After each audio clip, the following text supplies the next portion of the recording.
the Orange and Blue Report presented by the UVA Health System. We're glad to have you along for the ride. We're getting ready for what is the 122nd all-time meeting between Virginia and North Carolina. They call it the South's oldest rivalry. We know better. Last week we saw the oldest rivalry going back to 1890 against Duke. But Jeff White, Dave Koehn, glad to have you with us here as we break this matchup down. Jeff, it's an intriguing matchup for a lot of reasons, and if for no other reason, it's a Carolina team that has had Virginia's number. They've won the last 7 straight in this series, but this isn't your typical North Carolina team that's been dealing with a lot of injuries and a lot of turnover from last year. No, I mean, the Carolina teams under Larry Fedora have been known for their explosive offenses, have had tremendous offensive personnel. This team is a little different because it lost a lot from last year and it has had guys hurt.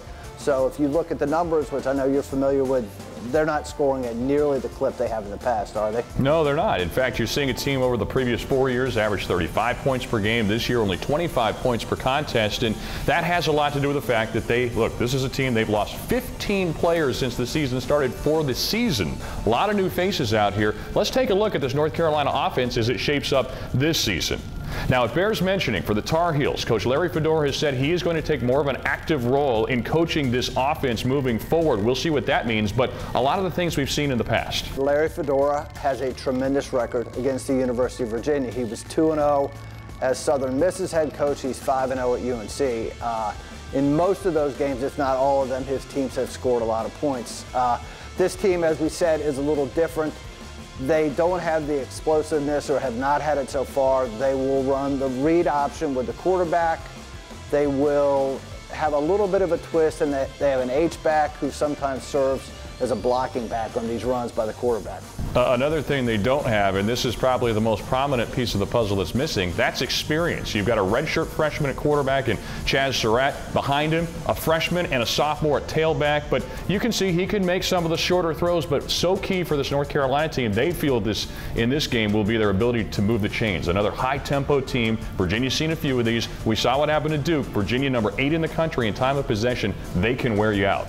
And then for Virginia, of course, a number of exotic defensive looks that they bring to the table. Can they confuse the redshirt freshman quarterback in this matchup? So you can see capable quarterback. First 4 games of the season, he threw 5 touchdowns, 1 interception. The last 2 interceptions and 1 touchdown. His percentage has gone down significantly as well, about 15 percentage points over the last 2 games. So we'll see if Virginia is going to have a little bit better of a field than maybe those first 4 opponents did against Surratt as he gets a little bit more discovered, so to speak. Yeah, I mean, that's not unusual in college football. I don't think as the season goes on, for defenses and opposing coaches to get more film on the quarterbacks and to have better ways to go attack them. So that's only half of the puzzle here in this matchup we'll see on Saturday. Virginia, when they take the field offensively, what does this Carolina defense look like? Well, they've had better seasons on that front as well. Gene Chizik, no longer there, the defensive coordinator. He resigns to spend more time with his family, but the principles remain the same.